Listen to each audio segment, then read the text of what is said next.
Hi and welcome to part two of the comic strip making process of comic strip number 10.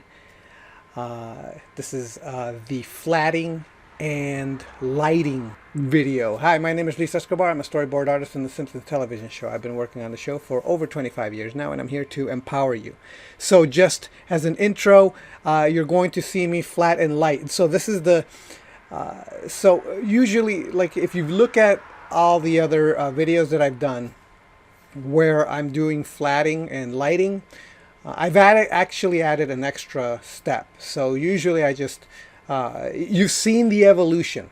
The entire point of everything that I do is to try to speed up the comic strip making process, so I have to do less work and I can get it done faster. Why? Because I only work on these strips for about 15 to 30 minutes every day during my lunch break.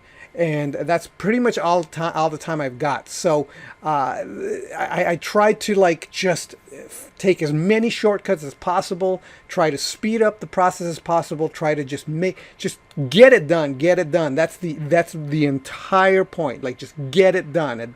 And any way I possibly can. So what I've done this time, it used to be that I would, when I would flat a comic, I would create a selection of every single little thing that's going to be colored. Then I said, no, forget that. This is just taking way too long and it's tedious.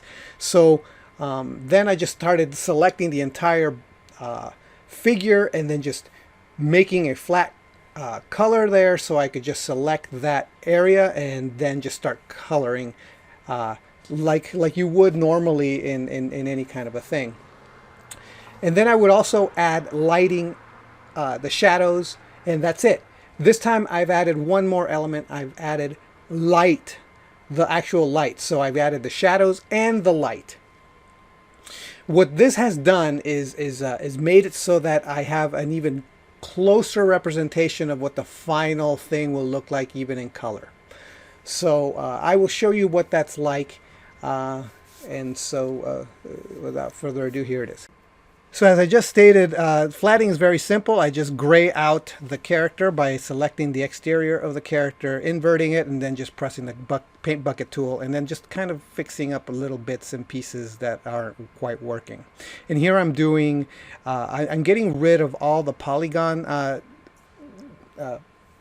in the background because the CG isn't high res. Isn't super high res construction, so a lot of polygons kind of pop out. See right here? So I'm gonna have to soften everything so it looks well, regular. It looks like normal kind of round shapes instead of these jaggedy. So again, very simple flatting. Just grabbing the exterior and putting gray there.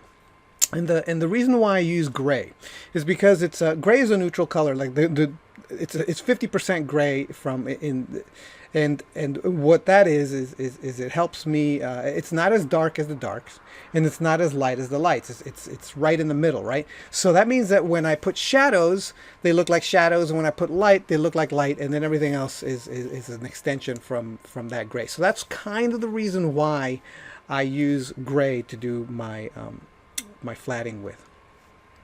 And here I am doing the shadows, and I'm using a kind of like a red umber type shadow color. And the reason why I use red umber is it's kind of the same reason that I use it when I do my watercolor paintings. I like to have kind of like a warm shadow. It's easier for me to start with a warm shadow and then darken it in and make it more cool with a dark blue than it is for me to make a cool shadow into a warm shadow. So that's the reason why I tend to start with like a red umber type of shadow. I find that it works a little bit better, especially with skin, because skin tends to be warmer even if you go into as you get darker and darker. So one of the and as you can see, as hopefully you saw that I actually added, I'm adding light this time. So not only the shadows, but at the end I'm adding the light. And one of the reasons why I'm doing that is so that I could get an even closer idea as to what the finished product will look like once I put color to it. Another thing that I'm doing that I'm not sure if you noticed was I'm putting kind of like a white haze behind the characters that are, and the reason why I'm doing that is because I want them to stand out even more from the background. I want the background details not to tangent with the characters in the foreground. I want the background to be background. I want the background not to be noticed so much. Eventually I'm also going to blur the background. So I'm not only putting a white haze, but I'm also going to blur the background. And then once that's done, I'm going to add. It's going to be when I do the coloring, I'm going to do a different process altogether. It's going to be a watercolor brush that I've never used before. So there's going to be a lot of trial and error working and to color this. With a brand new brush. And the reason why I'm doing that is because I want it to really look more and more watercolor-y.